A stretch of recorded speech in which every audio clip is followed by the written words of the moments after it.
teman-teman semuanya, kembali lagi bersama kami dari kelompok 1. Nah, pada video kali ini kami akan memaparkan mengenai tugas proposal penelitian farmakoekonomi kami yang berjudul Analisis Efektivitas Biaya Perbandingan Terapi Lansoprazol, Pantoprazol, dan Peran Manajemen Obat oleh apoteker pada pasien gastritis di Rumah Sakit Kota Bandung. Nah, pada video kali ini kami akan memaparkan mengenai proposal penelitian tersebut, dan penelitian ini akan berfokus pada bagaimana sih kita bisa mencapai kesembuhan maksimal bagi pasien dengan biaya yang paling efisien. Nah, di sini saya akan memaparkan mengenai latar belakang atau urgensi masalah dari penelitian kami. Nah, kenapa sih kelompok kami memilih penyakit gastritis? Ada beberapa alasan. Yang pertama itu, alasan yang pertama karena gastritis merupakan penyakit yang memiliki volume tertinggi di Indonesia, dan menurut WHO sendiri, prevalensi penyakit gastritis di Indonesia ini mencapai 40,8%.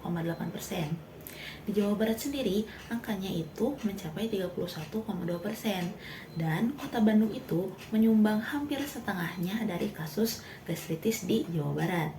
Nah, lalu pada alasan yang kedua yaitu kasus gastritis ini memiliki resiko yang tinggi. Nah, meskipun dianggap sepele, tetapi jika pengobatannya tidak tepat, maka gastritis ini dapat berkembang menjadi penyakit yang lebih fatal, bahkan sampai ada yang ulkus peptikum ataupun hingga terkena kanker lambung.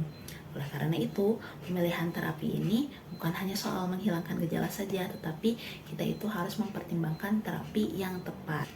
Nah, pada saat ini standar pengobatan pada penyakit gastritis ini biasanya menggunakan golongan obat PPI atau proton pump inhibitor, contohnya seperti pantoprazol maupun lansoprazol.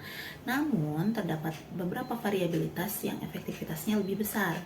Nah, ini itu dibuktikan dari penelitian Sartika pada tahun 2023 yang menunjukkan bahwa efektivitas pantoprazol itu mencapai 90,4%, sedangkan lansoprazol itu hanya menunjukkan 38,4% efektivitasnya pada kelompok tertentu.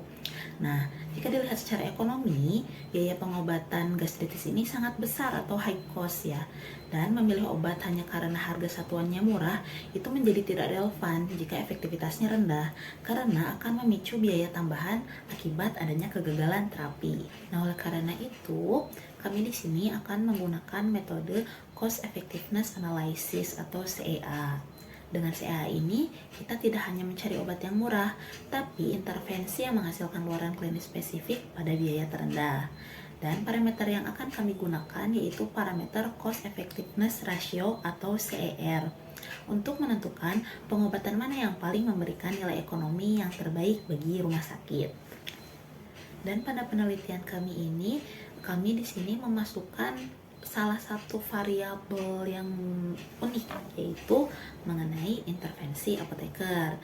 Berdasarkan studi yang dilakukan oleh Seko pada tahun 2018, intervensi apoteker melalui edukasi dan pemantauan terapi mampu meningkatkan angka keberhasilan terapi pada penyakit gastritis hingga 91,4%. Intervensi ini terbukti memberikan nilai CER terendah. Artinya, keterlibatan apoteker bukan sekadar biaya tambahan bagi rumah sakit, melainkan menjadi investasi untuk meningkatkan kualitas hidup pasien dan menekan biaya kegagalan terapi. Berdasarkan hal-hal yang sudah saya paparkan tadi, maka rumusan masalah penelitian ini yaitu bagaimana perbandingan efektivitas pantoprazol dan lansoprazol pada penyakit gastritis, dan bagaimana pengaruh intervensi apoteker terhadap kesembuhan, dan mana regimen terapi atau regimen pengobatan yang paling cost efektif di Rumah Sakit Kota Bandung. Dan tujuannya pun udah cukup jelas ya, yaitu memberikan landasan kebijakan bagi manajemen rumah sakit untuk mengoptimalkan pelayanan kefarmasian klinis dan formularium obat. Pada penelitian kami ini rencananya akan dilaksanakan di salah satu rumah sakit di Kota Bandung yang akan mengambil datanya yaitu dari data sekunder atau data rekam medis pasien dengan penyakit gastritis di Kota Bandung. Dan pada penelitian kami ini, kami berharap bahwa hasil penelitian ini dapat membuktikan bahwa kolaborasi antara pemilihan obat yang tepat dan peran aktif apoteker menjadi kunci efisiensi pada layanan kesehatan. Nah, tadi sudah dibahas mengenai bab satunya, kita lanjut ke bab 2 tinjauan pustaka. Poin yang pertama itu mengenai gastritis. Yang pertama adalah definisinya. Gastritis ini itu merupakan peradangan mukosa lambung akibat iritasi atau infeksi yang menimbulkan lecet dan juga inflamasi. Nah, selanjutnya kita bahas mengenai epidemiologinya. Insidensi gastritis ini di Indonesia tergolong tinggi, yaitu sekitar 40,8%. Nah, gastritis ini tuh sering ditemukan pada pasien rawat jalan sebanyak 4,9% dan rawat inap sebanyak 4,95%. Di Kota Bandung, angka kejadiannya itu mencapai 32,5%. Tingginya prevalensi ini tuh berkaitan dengan pola makan, lalu juga gaya hidup dan juga stres masyarakat perkotaan. Selanjutnya kita bahas mengenai etiologi dan juga faktor risikonya. Nah, faktor risiko gastritis ini tuh meliputi pola dan juga frekuensi makan, stres, lalu konsumsi kopi dan juga alkohol, kebiasaan merokok, serta jenis kelamin dan juga usia. Nah, selain itu, gastritis ini juga disebabkan oleh penggunaan NSAID, steroid, kemoterapi. Nah, lalu juga dapat disebabkan oleh infeksi Helicobacter pylori. Nah, lalu kita bahas mengenai gejala dari gastritisnya. Gejala gastritis ini itu meliputi nyeri atau perih di ulu hati, lalu perut kembung, mual muntah, penurunan nafsu makan, dan juga gangguan pencernaan. Nah, meskipun ini tuh tidak semua penderitanya mengalami. Nah, lalu bagaimana sih patofisiologi dari gastritis ini? Nah, patofisiologinya itu di mana kerusakan mukosa lambung akibat zat iritan menyebabkan difusi asam klorida, aktivasi pepsin, dan juga pelepasan histamin yang menimbulkan edema, pendarahan, dan juga inflamasi. Paparan kronis dapat menyebabkan atrofi mukosa, penurunan faktor intrinsik, gangguan absorpsi vitamin B12, dan juga anemia. Nah, gastritis ini itu dibagi menjadi dua klasifikasi, yaitu ada gastritis akut dan juga kronis. Nah, untuk yang akut ini peradangan mukosanya kurang dari 3 bulan, yang dapat bersifat erosif atau non-erosif akibat obat-obatan, alkohol, minuman iritatif, radiasi, atau stres berat. Sedangkan untuk yang gastritis kronis, ini peradangan mukosanya menahun, umumnya disebabkan oleh infeksi Helicobacter pylori yang dapat berkembang menjadi ulkus peptikum, lalu atrofi mukosa, dan juga kanker lambung. Nah, selanjutnya manifestasi klinisnya. Gastritis akut ini ditandai nyeri epigastrium, mual muntah, anoreksia, dan kadang hematemesis. Untuk yang gastritis kronis ini menimbulkan nyeri ulu hati pasca makan, lalu kembung, mual, serta anemia akibat defisiensi vitamin B12. Nah, untuk diagnosisnya, diagnosis gastritis ini tuh ditegakkan melalui anamnesis, pemeriksaan fisik, dan juga pemeriksaan penunjang seperti endoskopi dengan biopsi, ronsen saluran cerna atas, lalu tes darah, serta pemeriksaan Helicobacter pylori. Nah, lalu selanjutnya kita bahas mengenai terapi farmakologi gastritis.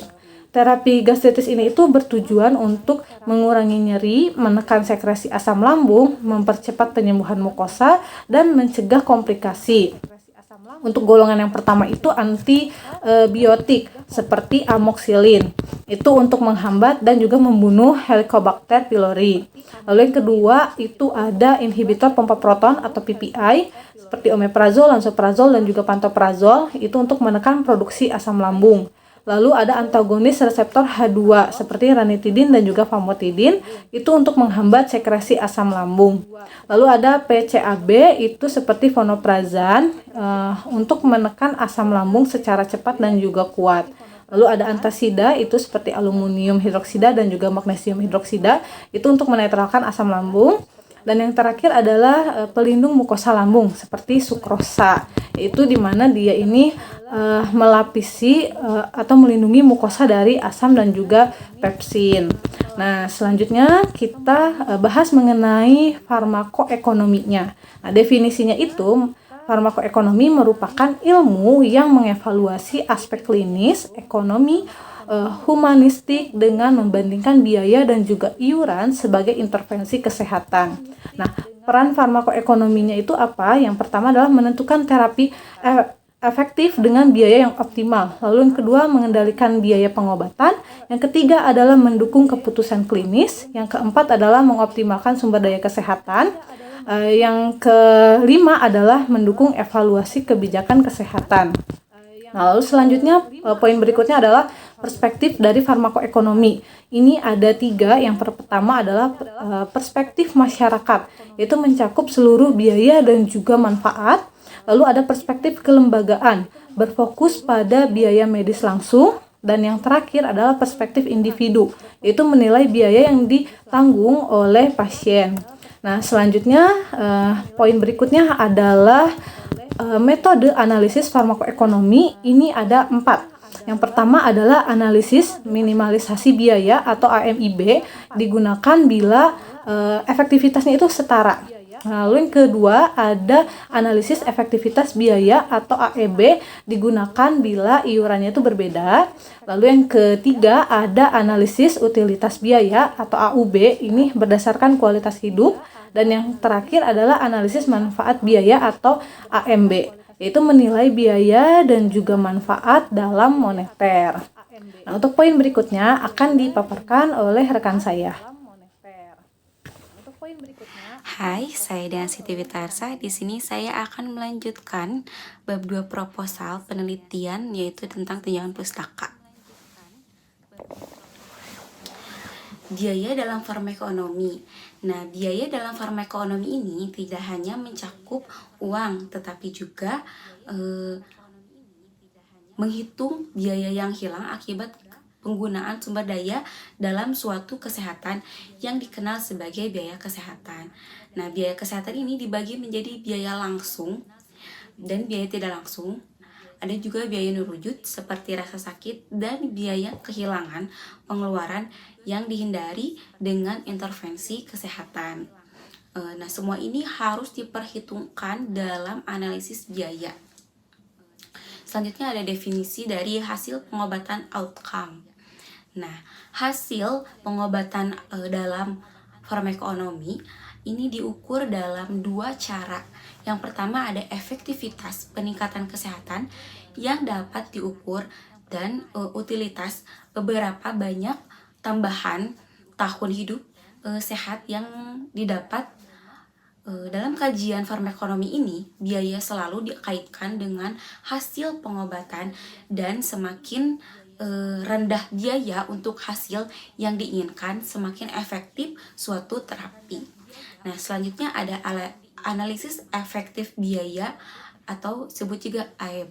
AEB ini adalah metode yang membandingkan biaya dan hasil dari intervensi kesehatan. Analisis ini memberikan gambaran tentang beberapa efisien suatu intervensi dengan mempertimbangkan biaya yang dikeluarkan dan hasil pengobatan yang dicapai. Nah, ini membantu dalam memilih terapi yang optimal, bukan hanya memilih obat yang lebih murah saja gitu. Nah, selanjutnya ada definisi analisis aktivitas biaya AEB. AEB adalah metode untuk membandingkan hasil pengobatan outcome dan biaya yang digunakan dalam pelaksanaan suatu pengobatan atau intervensi dalam alternatif lain yang menghasilkan hasil yang serupa dalam farmakoekonomi.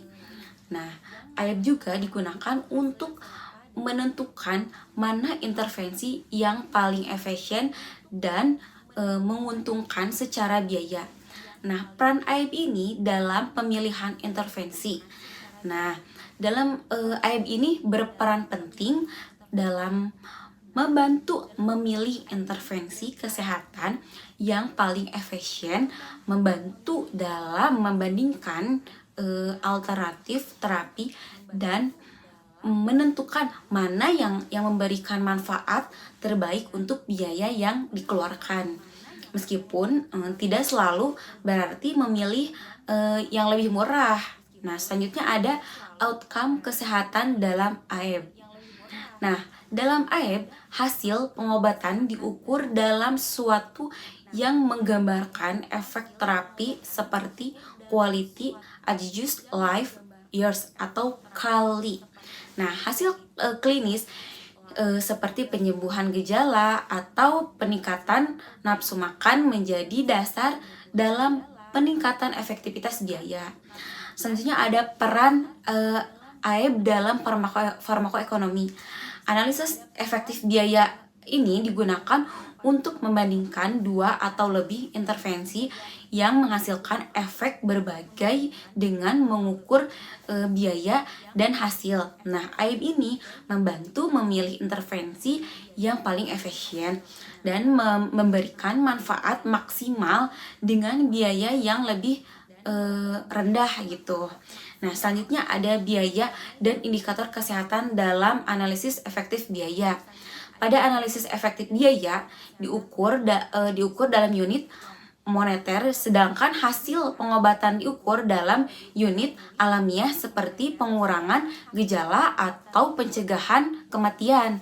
AEB ini hanya cocok untuk membandingkan intervensi yang memiliki tujuan yang sama atau hasil pengobatan yang serupa.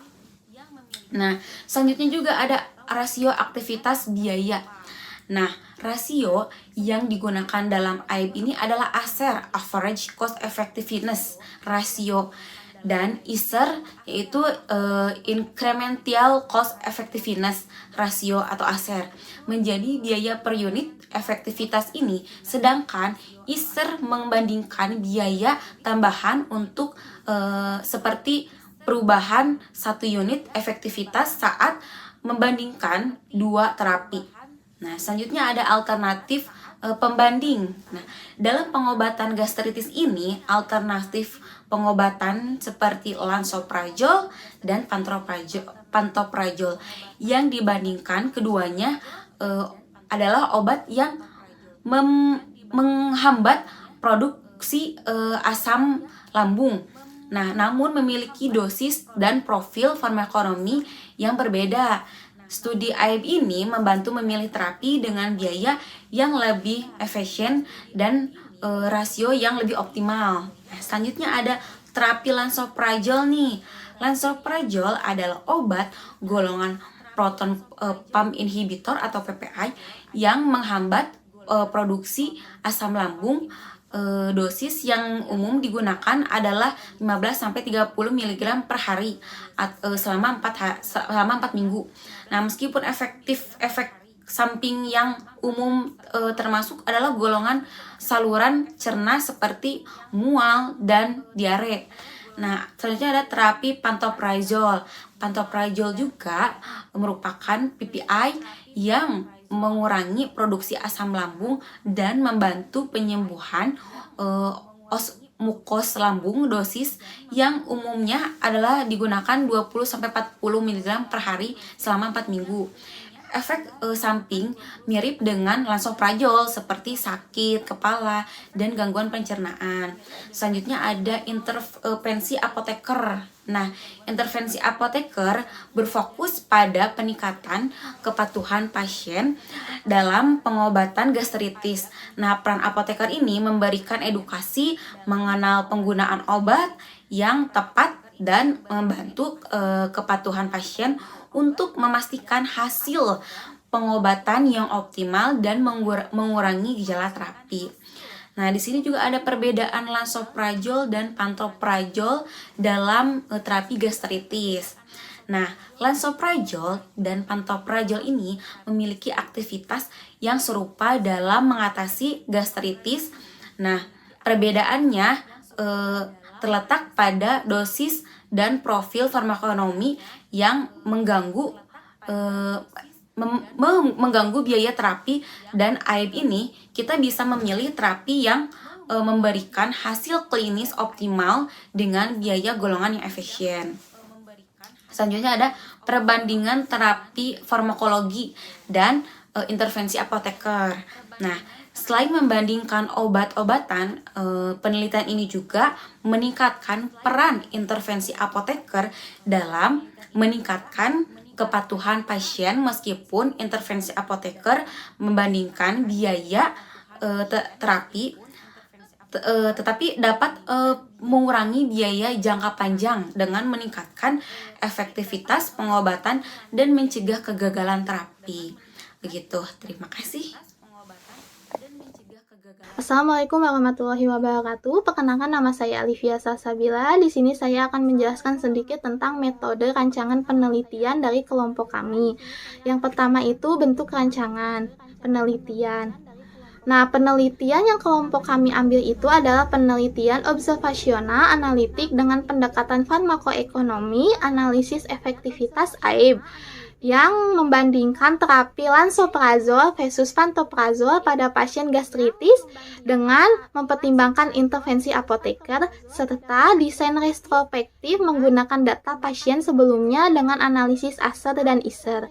Nah, lokasi dan penelitian yang kelompok kami ambil itu lokasinya ada di Rumah Sakit Kota Bandung dan waktu penelitian pengambilannya itu di bulan November 2025. Jenis dan sumber data yang diambil dari kelompok kami itu, jenis datanya data sekunder, sumber data yang diambil itu dari rekam medis, sistem informasi rumah sakit, catatan resep, dan billing farmasi, serta dokumentasi intervensi apoteker. Ada juga data yang dikumpulkan, di antaranya itu ada data demografi yang diambil dari umur, jenis kelamin, status rawat. Ada juga data klinis yang diambil dari jenis gastritis, lama terapi, perkembangan gejala, serta riwayat obat. Ada juga data yang diambil dari data biaya perspektif kelembagaan. Yang diambilnya itu biaya obat, pelayanan dokter dan farmasi, intervensi apoteker, dan pemeriksaan penunjang. Serta diambil juga ada data efektivitas yang diambil yaitu data kesembuhan, perbaikan gejala, kepatuhan, keberhasilan terapi tanpa ganti obat.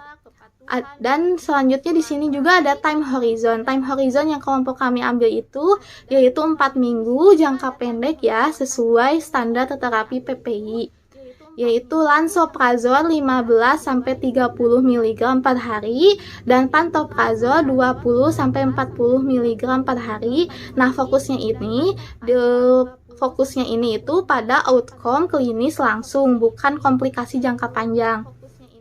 Selanjutnya juga ada populasi dan sampel.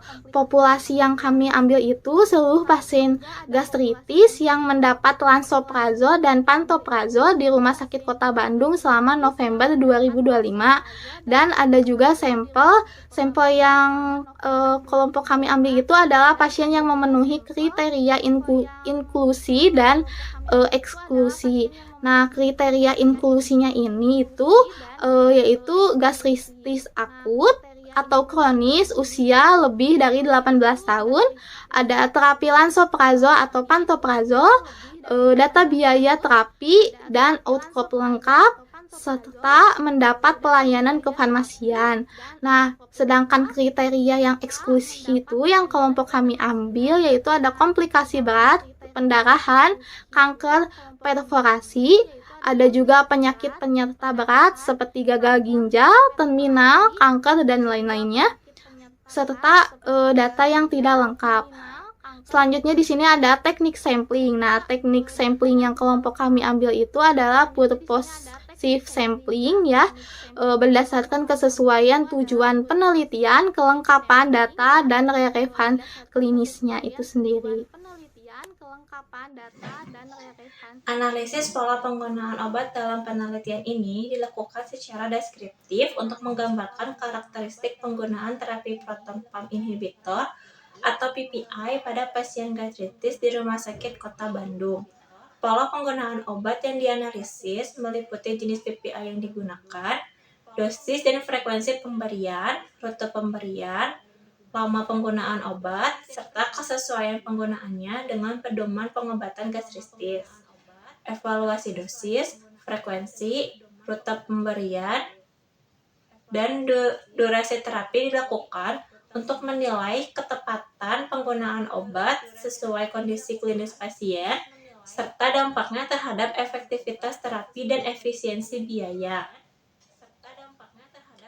Hasil analisis pola penggunaan obat menjadi dasar bagi evaluasi rasionalitas terapi, mengidentifikasi potensi bias dalam analisis efektivitas biaya, serta mendukung perencanaan manajemen obat yang lebih efisien, termasuk optimalisasi terapi dan pengendalian biaya melalui strategi penggunaan obat yang tepat.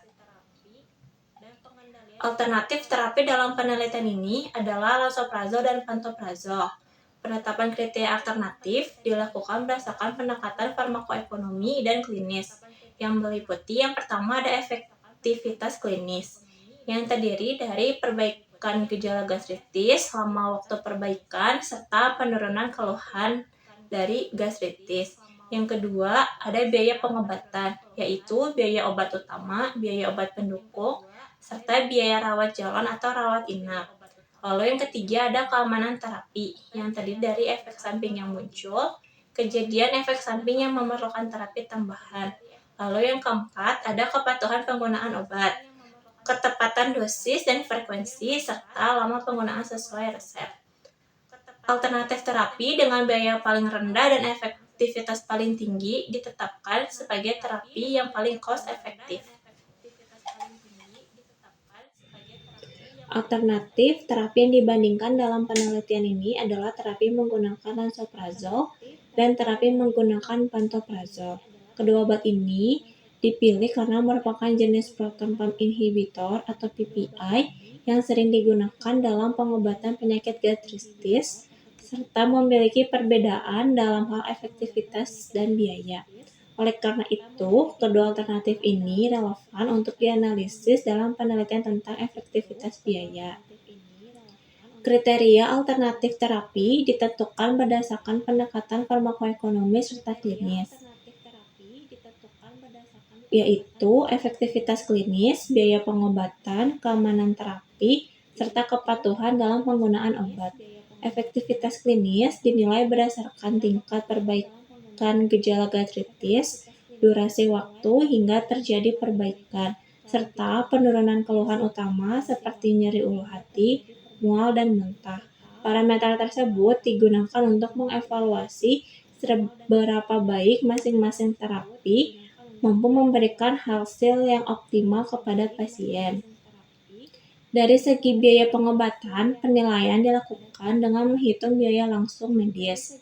Penghitungan biaya ini bertujuan untuk mengetahui beban biaya total yang dikeluarkan oleh rumah sakit atau pasien untuk masing-masing alternatif terapi. Kemudian, keamanan terapi juga menjadi salah satu kriteria dalam menentukan alternatif yang tepat. Keamanan dinilai berdasarkan adanya efek samping serta kejadian efek samping yang mengharuskan terapi tambahan. Lalu, kepatuhan penggunaan obat juga dianalisis berdasarkan ketepatan dosis dan jadwal penggunaan obat. Berdasarkan seluruh kriteria di atas, alternatif terapi yang memiliki biaya terendah namun tetap menunjukkan efektivitas klinis yang baik dianggap sebagai terapi yang paling cost efektif dalam pengelolaan pasien gastritis di Rumah Sakit Kota Bandung. Perkenalkan, saya Anisha Dewi. Di sini saya akan menjelaskan penetapan kriteria inklusi dan eklusi. Penetapan kriteria inklusi dan eklusi dilakukan untuk memastikan bahwa subjek penelitian sesuai dengan tujuan penelitian, serta meminimalkan bias yang dapat mempengaruhi hasil analisis efektivitas biaya.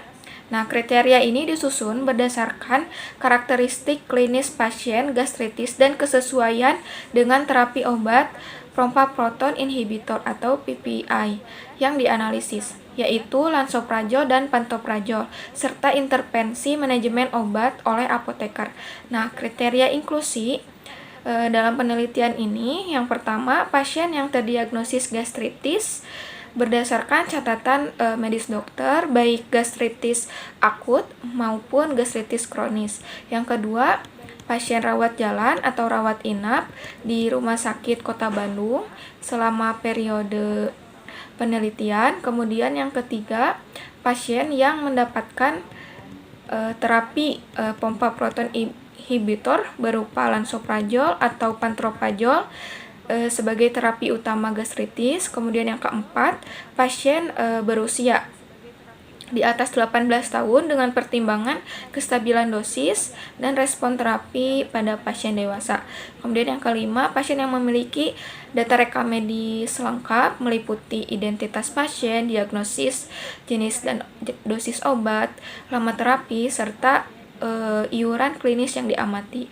Kemudian yang ke 6. Pasien yang mendapatkan intervensi manajemen obat oleh apoteker meliputi edukasi penggunaan obat, pemantauan kepatuhan, dan konseling terkait terapi. Yang ke-7, pasien yang menjalani terapi pompa proton inhibitor dengan durasi minimal sesuai standar terapi gastritis kurang lebih 4 minggu sehingga luaran klinis dapat dievaluasi secara memadai.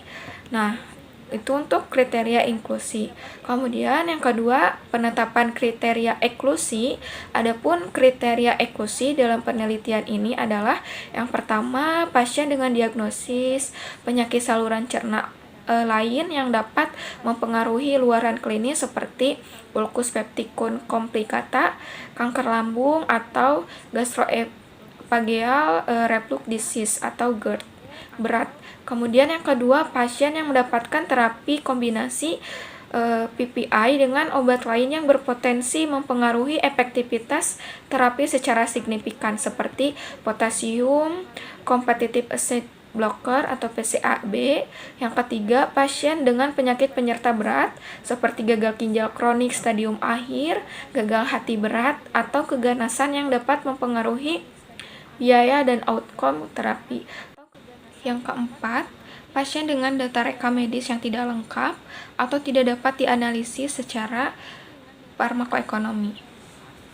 Kemudian yang kelima, pasien yang tidak patuh terhadap pengobatan berdasarkan catatan medis atau evaluasi apoteker. Dan yang keenam, terakhir, pasien yang menghentikan terapi sebelum periode evaluasi berakhir. Nah, kemudian saya juga akan menjelaskan penetapan karakteristik subjek penelitian. Karakteristik subjek penelitian ditetapkan untuk menggambarkan profil pasien gastritis yang menjadi populasi penelitian serta sebagai dasar analisis deskriptif dan komparatif dalam kajian efektivitas biaya. Penetapan karakteristik ini juga penting untuk mengidentifikasi faktor-faktor yang dapat mempengaruhi biaya pengobatan dan outcome klinis. Nah, untuk karakteristik subjek penelitian yang dikaji dalam penelitian ini meliputi yang pertama ada usia pasien yang dikelompokkan dalam rentang usia dewasa muda, dewasa, dan lanjut usia. Mengingat usia dapat mempengaruhi proses terapi dan penggunaan sumber daya kesehatan. Dan yang kedua, jenis kelamin untuk melihat distribusi pasien gastritis serta potensi perbedaan respon terapi antara laki-laki dan perempuan. Yang ketiga, jenis gastritis, yaitu gastritis akut atau gastritis kronis berdasarkan diagnosis klinis dokter. Kemudian yang keempat, jenis terapi PPI, yaitu lansoprazol atau pantoprazol, termasuk dosis dan lama pemberian obat.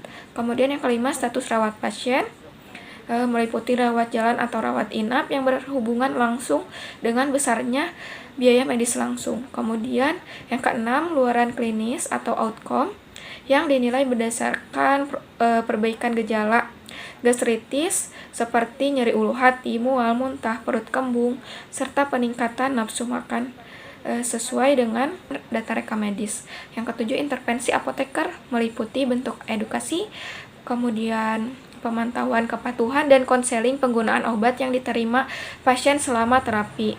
Yang kedelapan, biaya medis langsung yang mencakup biaya obat, biaya pelayanan medis, serta biaya terkait penggunaan fasilitas pelayanan kesehatan selama pengobatan gastritis. Karakteristik subjek penelitian ini selanjutnya digunakan sebagai dasar analisis efektivitas biaya atau AEB, termasuk perhitungan average cost effectiveness ratio dan incremental cost effectiveness ratio guna menentukan terapi gastritis yang paling cost efektif di Rumah Sakit Kota Bandung. Dalam sistem pelayanan kesehatan modern, keberhasilan terapi tidak lagi dinilai hanya dari sembuh atau tidaknya pasien. Pertanyaan yang semakin penting adalah, apakah terapi tersebut memberikan nilai terbaik dibandingkan biayanya? Inilah dasar dari farmakoekonomi khususnya dalam pemilihan terapi gastritis yang rasional dan berkelanjutan. Farmakoekonomi merupakan disiplin ilmu yang membandingkan biaya dengan outcome atau hasil terapi. Penetapan outcome yang tepat menjadi fondasi utama agar analisis farmakoekonomi memiliki validitas ilmiah dan relevansi kebijakan. Dalam pendekatan terkini, outcome tidak hanya mencakup parameter klinis, tetapi juga aspek ekonomi serta pengalaman pasien. Konsep value-based healthcare menekankan bahwa nilai terapi harus mencerminkan keberhasilan klinis, keamanan, dan kualitas hidup pasien secara bersamaan. Oleh karena itu, penelitian farmakoekonomi modern menggunakan pendekatan multi-outcome agar mampu menangkap nilai terapi secara komprehensif. Dalam konteks terapi gastritis, outcome diklasifikasikan ke dalam 3 domain utama. Pertama, outcome klinis. Outcome ini mencerminkan efektivitas dan keamanan terapi. Efektivitas diukur melalui penurunan keparahan gejala gastritis menggunakan instrumen terstandar, sedangkan keamanan nilai dari frekuensi dan nilai keparahan efek samping. Selain itu, kepatuhan pasien menjadi indikator penting karena sangat memengaruhi keberhasilan terapi. Yang kedua, yaitu outcome ekonomi. Outcome ini diwujudkan dalam analisis biaya efektivitas, yaitu perbandingan antara total biaya terapi dengan hasil klinis yang dicapai. Indikator utamanya adalah biaya per pasien yang berhasil diterapi atau biaya per gejala yang berhasil dikendalikan. Yang ketiga yaitu outcome berbasis pasien. Outcome ini menilai perubahan kualitas hidup pasien selama pasien menggunakan instrumen kualitas hidup yang tervalidasi. Pendekatan ini penting karena pasien dengan perbaikan gejala yang sama belum tentu memiliki kualitas hidup yang setara. Perspektif dalam farmakoekonomi menentukan siapa yang menanggung biaya dan manfaat apa yang dihitung. Perspektif yang berbeda akan menghasilkan kesimpulan yang berbeda pula. Penelitian ini menggunakan perspektif rumah sakit sebagai perspektif utama. Rumah sakit merupakan pengambil keputusan langsung dalam penelitian formularium dan alokasi sumber daya, sehingga efisiensi biaya menjadi sangat relevan. Selain itu, analisis parsial juga dapat dilihat dari perspektif pembayar, khususnya sistem jaminan kesehatan nasional untuk menilai tekanan biaya obat dalam pelayanan kesehatan rujukan. Berdasarkan perspektif ini, rumah sakit, komponen biaya dibagi menjadi beberapa kategori, yaitu biaya langsung medis meliputi biaya obat, biaya tenaga kesehatan, pemeriksaan penunjang, serta biaya penanganan efek samping. Biaya obat dihitung berdasarkan total durasi terapi, sementara biaya tenaga kesehatan dianalisis menggunakan pendekatan activity-based costing yang mengaitkan biaya dengan aktivitas klinis secara spesifik. Selanjutnya, biaya langsung non-medis mencakup biaya administrasi pelayanan. Untuk kepentingan akademik, biaya tidak langsung seperti kehilangan produktivitas juga dapat diestimasi, meskipun tidak menjadi fokus utama analisis. Dalam sistem pelayanan modern, apoteker tidak lagi hanya berperan sebagai penyedia obat, tetapi sebagai penyedia layanan berbasis pasien. Manajemen obat oleh apoteker dilandasi oleh konsep pharmaceutical care dan medication therapy management. Intervensi ini meliputi rekonsiliasi obat, konseling pasien, pemantauan terapi, hingga pemberian rekomendasi berbasis bukti kepada dokter.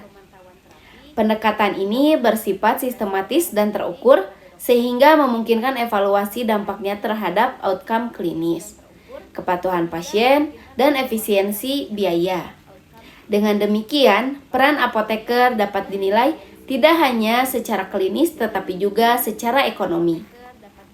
Melalui penetapan outcome yang komprehensif, perspektif biaya yang jelas, serta pengukuran peran apoteker sebagai intervensi klinis, analisis farmakoekonomi mampu memberikan bukti ilmiah yang kuat bagi pengambilan keputusan terapi. Pendekatan ini tidak hanya meningkatkan kualitas pelayanan pasien gastritis, tetapi juga mendukung sistem kesehatan yang lebih efisien, rasional, dan berorientasi pada nilai. Sekian dari saya, terima kasih. Bye-bye. Assalamualaikum warahmatullahi wabarakatuh. Perkenalkan, nama saya Anita Febrianti. Di sini saya akan menjelaskan mengenai metode farmakoekonomi, mengenai analisis farmakoekonomi. Dalam penelitian ini menggunakan metode cost effectiveness analysis atau bisa disebut dengan CEA atau dengan analisis efektivitas biaya atau AEB, yaitu dengan membandingkan biaya dan efektivitas dari dua alternatif terapi gastritis, yaitu lansoprazol dan pantoprazol. Dalam penelitian ini dilakukan juga dengan perhitungan rasio atau dalam penelitian ini juga dilakukan perhitungan HCR dan diagram tabel pada ICR. Adapun rumusnya yaitu REB biaya dibagi efektivitas, dengan keterangan untuk biaya itu rata-rata biaya pengobatan, untuk efektivitas itu penurunan gejala. Menurut Kementerian Republik Indonesia tahun 2013, tabel tersebut merupakan tabel efektivitas biaya atau cost effectiveness metric yang digunakan dalam analisis ekonomi kesehatan untuk membandingkan dua intervensi atau terapi berdasarkan biaya dan efektivitas klinisnya. Dalam tabel tersebut dapat disimpulkan bahwa semakin tinggi tingkat efektivitas dan semakin rendahnya biaya, maka terapi pada pengobatan tersebut ini tuh dianggap semakin cost efektif, sehingga menjadi pilihan terapi yang paling terbaik. Hasil perhitungan rasio atau efektivitas biaya atau sering disebut dengan REB dapat disimpulkan dengan rasio incremental efektivitas biaya atau RIB. Dengan rumus yang digunakan yaitu RIB, biaya obat A dikurangi biaya obat B dibagi outcome A dikurangi outcome B.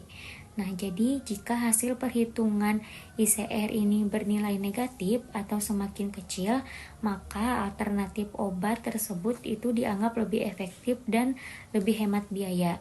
Nah, untuk efektivitas biaya ini tuh dihitung menggunakan ACR untuk mengetahui besar biaya rata-rata yang harus dikeluarkan untuk memperoleh satu aktivitas dari masing-masing alternatif terapi yang secara terpisah.